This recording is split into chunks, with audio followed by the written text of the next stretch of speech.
This is Caroline Griffin with Riot.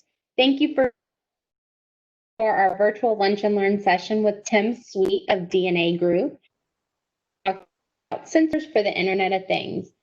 Before we get just a couple of quick reminders, this session will be recorded and posted to Riot's YouTube channel. If you have any questions, please feel free to box the Q&A box, and we will make sure that all of your questions get answered. And the participant list is hidden. You, I guarantee you're not the only person here. We do get that question a lot. Is hidden privacy. But without further ado, I will hand it over to Tim. Thank you so much for being with us today. Thank you, Caroline. And thanks to all of you for joining. A little bit of background about DNA Group. We are located right here in Raleigh, and we are an integrated solutions provider with disciplines in HMI, which is human to machine interface, connectivity, including wireless, and contract manufacturing.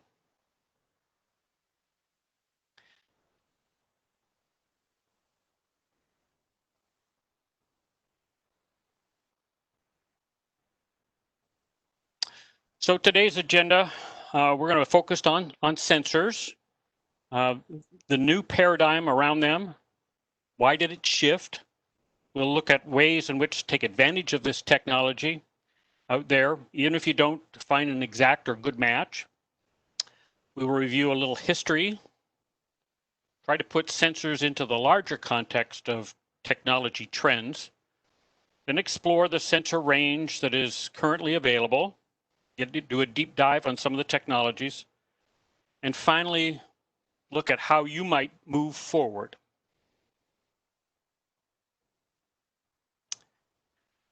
Wikipedia is my go-to source for a lot of technical information, and I'll put in a plug for Wikipedia right now. If you haven't donated to them recently, please consider doing that. But this little definition struck me as a little misleading. I will let you read it.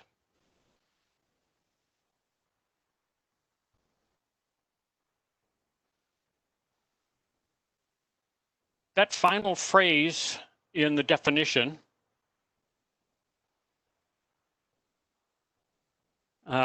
which reads, a sensor is always used with other electronics, just seems to me to be rather narrow and a qualifier that doesn't need to be there.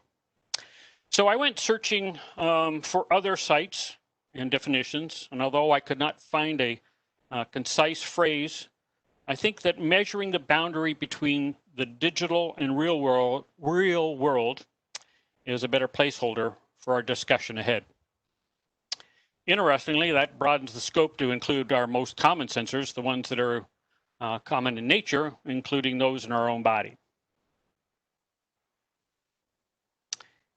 If you're a younger listener today or have simply forgotten, this humidity sensor was in common usage into the early 2000s, into this millennium. Think about it. In 2000, we were using a large, clunky device about the size of a TV remote control that functioned with a moisture-sensitive tape wrapped in an enclosure that housed a snap-action switch to sense humidity changes and then send that to control a humidifier, or in the South, a dehumidifier. This one is actually one of ours, but there were many competitors in this marketplace at the time. The transition to a small thumbnail, I mean thumbnail, not thumb, but thumbnail-sized device, is less than 20 years old. And today's humidity sensors inside of electronic devices, such as your smartphone, some of the smartphones, can fit on a pinhead. That march to miniaturization is like the brooms in The Sorcerer's Apprentice for you classical music or Fantasia fans. For those of you who are more technically driven, this is Moore's Law at work. So DNA Group has been in the sensor business for a while, and if you use the broader term, the snap action switch, it is really a sensor since its generic name is not micro switch, that's a trade name, but limit switch. It senses a physical boundary and translates that to a binary signal, either off or on, open or closed.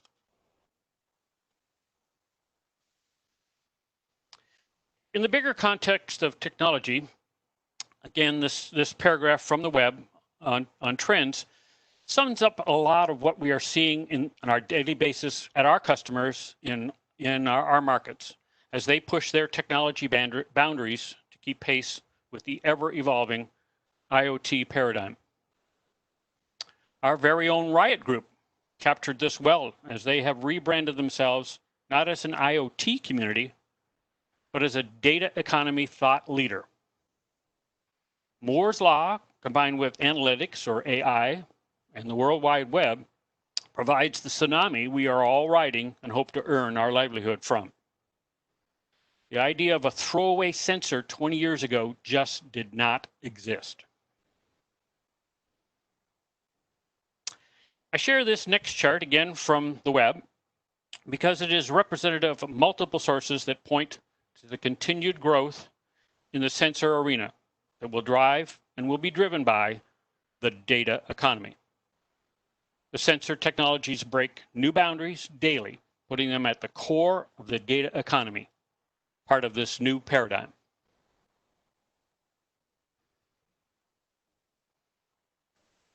The culmination of the electronics revolution, the advancement in data and data manipulation, and the technologies available in the MEMS or miniaturized electromechanical systems has created an abundance of devices available in the market at ever lower price points. These first few slides provided a background on why sensors are important, why they will continue to be important, and why this touches every one of our customers and markets.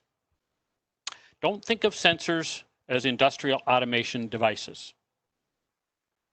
We have looked at the history of sensors, the new paradigm, the current trends, and the continuing evolution of sensors based on the data economy.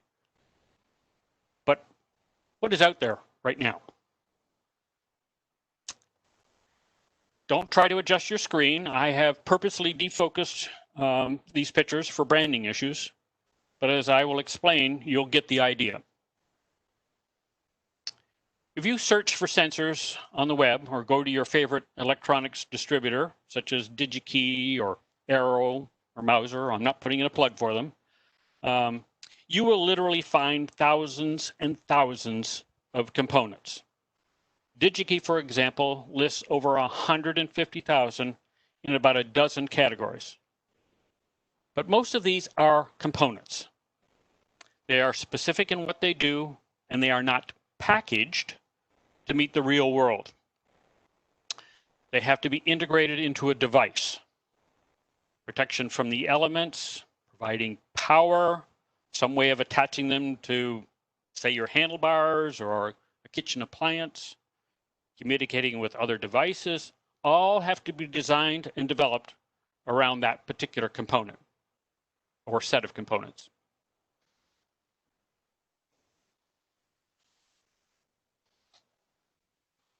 Sensor devices, on the other hand, are also readily available.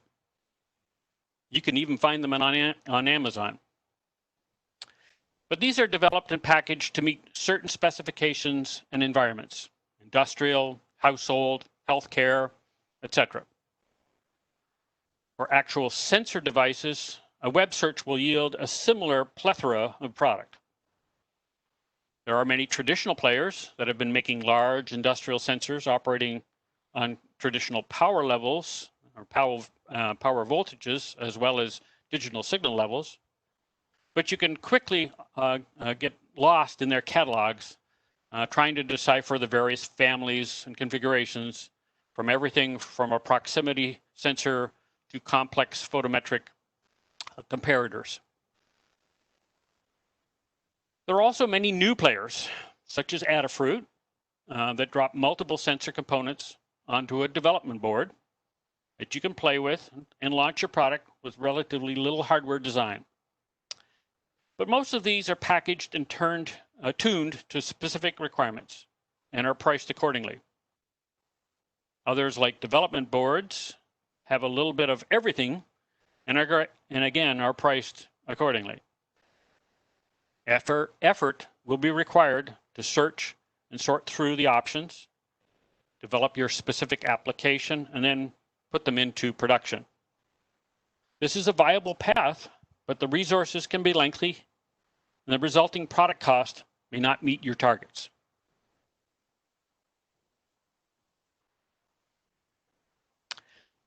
To have a better understanding how the design affects the cost, I would like to take a more detailed look at some devices. To do that appropriately, I will use some of our own existing products. The series of sensors we currently offer are based on industrial applications.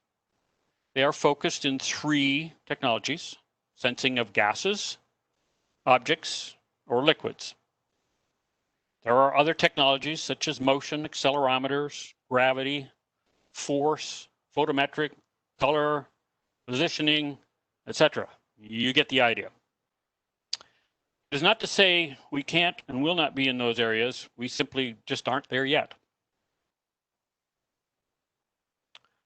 Within each one of those technologies, there are multiple sensing types used as in multiple boundary applications. The next several slides will highlight the capabilities and configurations available in each of these 3 categories, but then we're going to do a quick overview and then do a deeper dive to really understand the specifications and the differentiators that add or take away cost.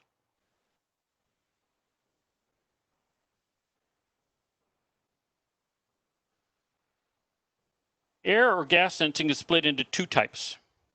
We have an air pressure and an air quality set of sensors.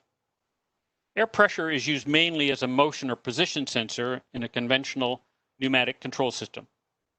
The air quality sensor device is measuring particulate matter down to the micrometer level using laser technology. To give you an idea, here is a look at the air pressure sensor and a couple of typical applications. You can see that these are mostly in industrial control applications.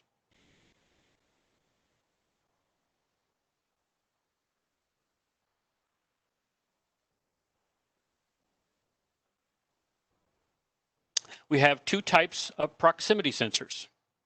The traditional inductive sensor detects the presence or absence of a metal that's blocking a conductive path, and the other is a magnetic sensor, which is detecting effects in a magnetic field, typically from a permanent magnet.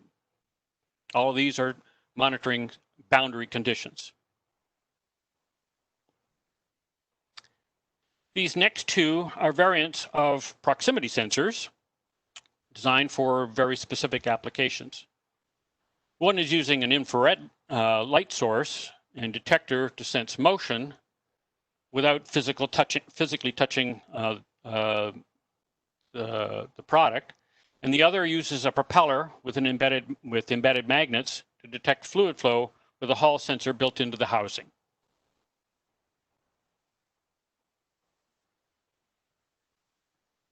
This last group are both used in sensing liquids, but one is a level sensor, pretty trivial, and the other measures temperature. Are you ready? Now we're going to go into a deeper dive. These sensor devices have been captured in data sheets, which I have copied into the slides. They may be difficult for you to read on the webinar, but I am going to highlight just some of the information to provide some design development conclusions. The water level sensor is a rather simple technology internally, but the packaging of this sensor is critical. The environment they operate in include immersion obviously in liquid, but need resistance to chemicals, temperature extremes, solids abrasion, sealed connections, etc., etc. It's just as important to understand what you need in your packaging versus what you don't need. Each feature of the device costs money. Don't pay for what you don't need.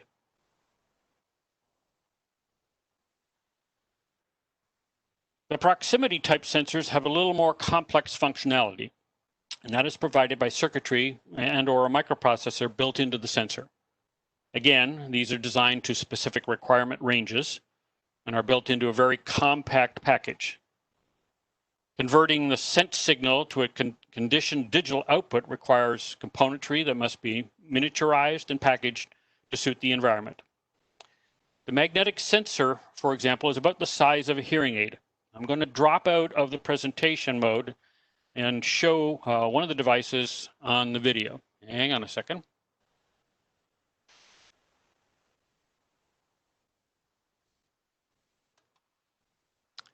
Hopefully you can all see my my beautiful bonus room home office. But I'm showing right now a typical, or not a typical, a hearing aid, a Bluetooth enabled hearing aid, pretty modern technology. And this is the magnetic sensor. It's actually smaller than the hearing aid. So very tiny packaging. And if we were in a live, not a live environment, but in a person environment, I do like to play show and tell, so we would pass this around. You can actually get to see the size of it. I'll go back to the presentation mode again.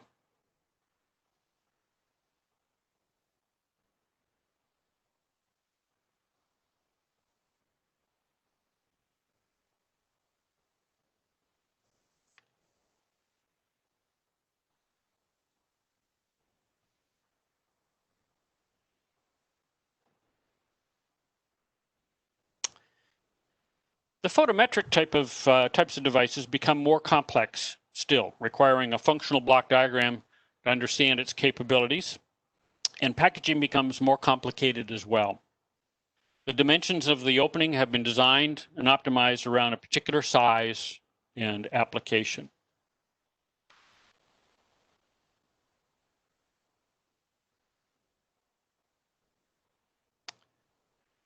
The air quality sensor is a good example of a complex set of functions within a miniature package. To appreciate the dimensions again, I will switch to video to show you its relative size. Hang on.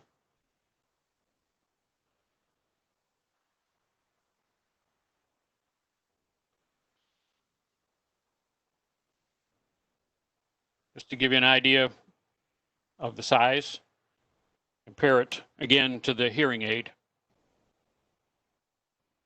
So again, a fairly small package. And you have to consider what's inside here is a miniature laser, a light detector, a micro capable of doing a fairly complex and long algorithm to compute the values, and then all of the ancillary circuitry to send out the digital signal.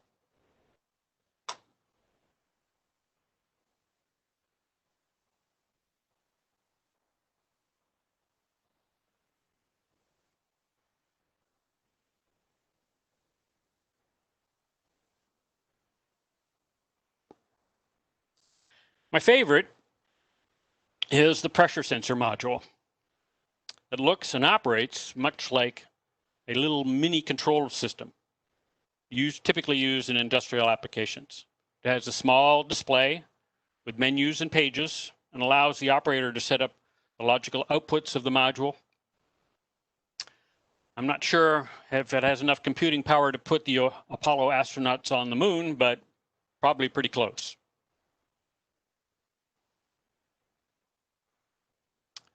And last, here is an example of some sensor products that are actually completed as end devices.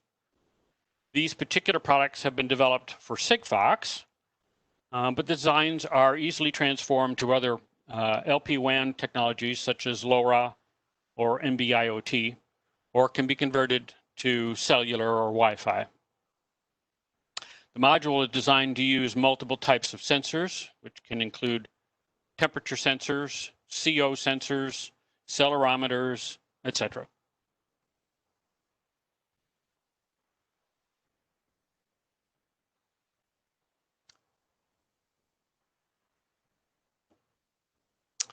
summarize, there was a lot of detailed information available on our data sheets, but let's come back to our core competencies. First, our strength is in packaging and vertical integration. The factory has developed a number of sensor series by packaging available technologies into a small, compact, or even miniature rugged device. We are experts at making things. I like to say we are the thing in IoT. We are in the business of customization, either in a custom sensor package or more likely into a custom application requiring multiple sensing technologies into a single package. We have and will co-develop new sensor technologies for very specific applications. So what does this mean for developers of new products and devices?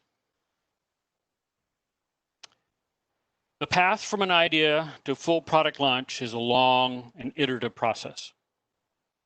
Sensing is usually not the first concern, and often a thorough search can locate several readily available sensing components or sensor devices that will come close to matching your requirements. As a proof of concept or for small trials, these can be a quick path to get something into the field. This is typically not a trivial process, but the second phase of development is just as arduous, if not more so, of bringing the product to full production. The focus in this second phase is on cost and performance. Investors will need to see the bottom line and the timeline before committing financially to the endeavor. If the sensor you have chosen meets the cost and performance targets you have set, then move on. But if that standard sensor part is not cost effective or will not meet all the requirements, then the timeline and the financials will not meet those critical thresholds. That is where customization with a manufacturer who is willing to work with you becomes a viable strategy. Those options are available to you and may be worth exploring. So, as a quick summary, sensors have come a long, long way, just in the past 20 years. Moore's Law, which is still alive and well, and MEMS or miniaturization technologies will continue to drive down the size and cost of all sensor solutions. There is a lot out there, and sorting through that will take time and energy. But if you can't find something that meets your cost and performance requirements, don't give up. There are resources out there that can help you. Thank you for your time today, and Caroline, I'll turn it back over to you and let you go through the chat box. Thanks so much, Tim. Yeah, if anybody has any questions, please do put those in either the chat or the Q&A box, but we have a couple here to get us started. Tim, for entrepreneurs utilizing your sensors, how could they tease out common error states that they need to be aware of? For example, for infrared sensors, I've encountered block emitters. For pressure sensors, we've seen blocked covered detectors, etc.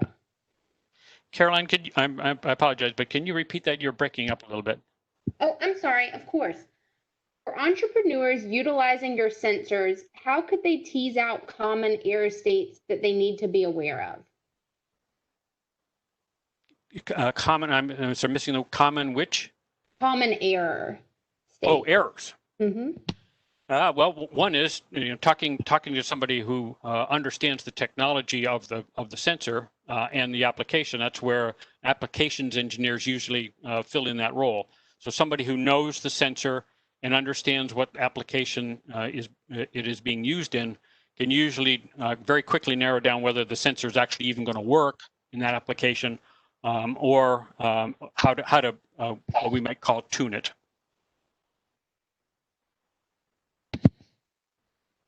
Thank you, Tim. And then follow-up question there. What are the common error conditions for some of these sensors? Oh, error conditions. Okay. Well, usually they're the most common one is they're selected to not fit in the correct range of sensing. So this if you know a simple selection for temperature sensor, if you're picking a sensor that falls in the range of, let's say, freezing to boiling, it's going to work well in that range. But if you're using that particular sensor to detect weather, well, freezing is, it's not the bottom floor of what you would see.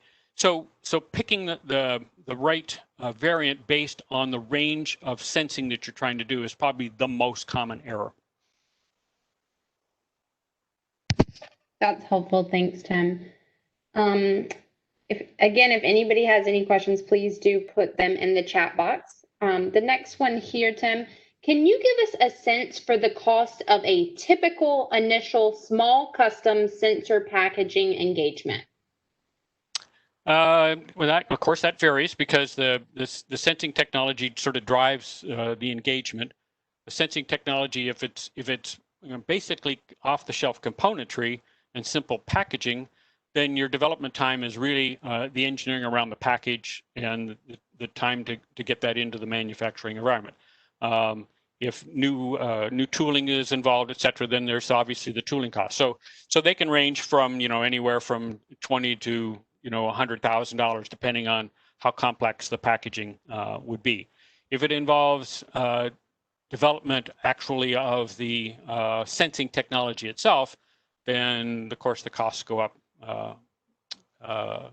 beyond that. Some sensing solutions resources that are available through organizations like MIT, NC State, other universities. Sometimes you can find engineering classes that professors who want to take that on as a project and move those technologies along. But if you're going to go to the open industry, then they're going to be charging you engineering time based on the entire development cost. Thanks, Tim. This next person has a customer that builds harness testing tables, and they have an SMC pressure sensor to help them find leakage. Could you replace and be able to compete versus the SMC brand? That's a question I'm going to have to take offline.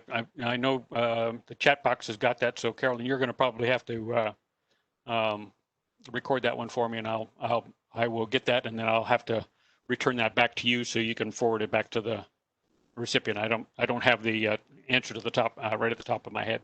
Of course, Carlos, we'll make sure that you connect with Tim. Thank you so much. Next question here. Regarding the humidistat, wouldn't the majority of applications require an analog measurement of the humidity rather than a binary signal of some limit being detected unless the sensor can be dynamically modified? And that question, very appropriate. Yes, most humidity sensors back in the analog days actually had a knob on the front panel of the humidifier or dehumidifier, and you adjusted the humidity up or down based on the tension of the tape. Very appropriate type of interface based on that particular technology. Today, of course, most of those sensing technologies are digital, and so part of that control packaging that I talked about has to be built around it. The sensor itself is just detecting an analog signal, but the processor has to built into the sensing device has to then translate that into some form of digital signal that you can control and give feedback to say I want a different set point or whatever that would be. But yes, the translation from analog to digital is what these devices do. The sensor itself, typically, again, not in all cases, but typically is an analog type of device.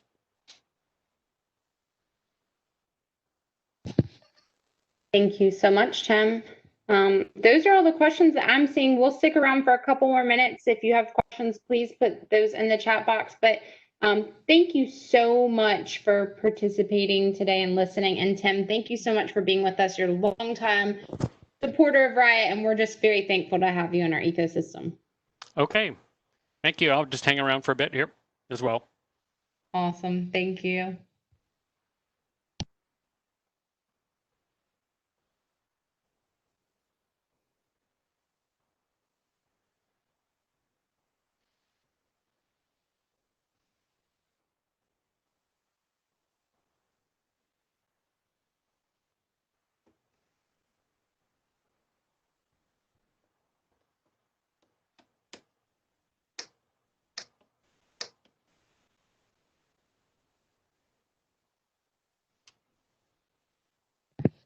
And we have a question here.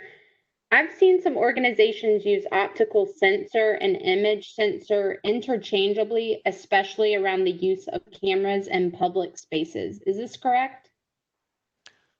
That's almost a semantics question.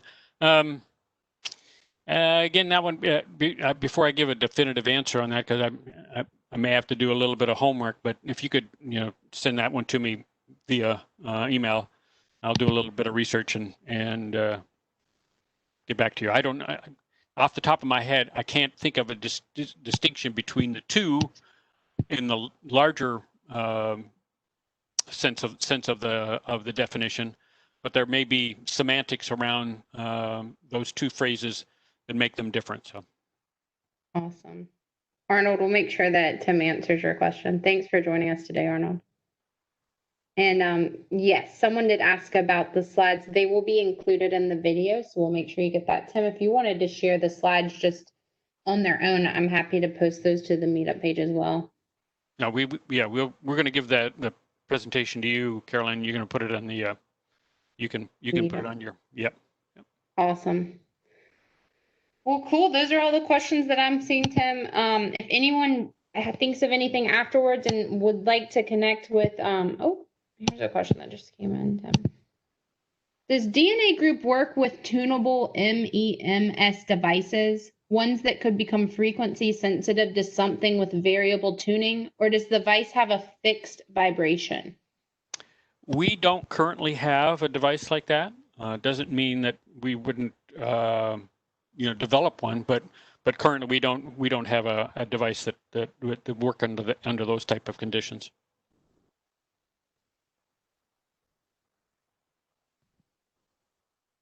Got it. Thanks, Tim. All right.